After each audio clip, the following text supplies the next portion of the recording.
જય શ્રી કૃષ્ણ। ધીરે ધીરે સવાર પડે છે, સૂરજ ઉગે છે।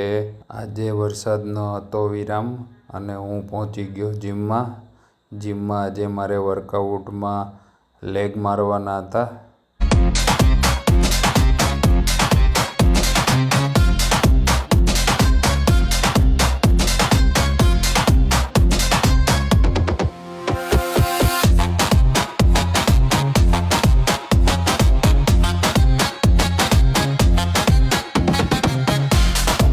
લેગ પૂરા કરીને હું નીકળી ગયો ઘરે। નાહી ધોઈ શિરામણ કરી અને હું નીકળી પડ્યો ઓફિસે જતો તો બહુ અંધાર વરસાદ હતો। ઓફિસના કામમાં ક્યારે બપોર પડી ગયા ખબર જ ના પડી। બપોરે ભાતું ખાઈ લીધું, પછી 5 વાગે પાછો અંધાર વરસાદ ચાલુ થયો।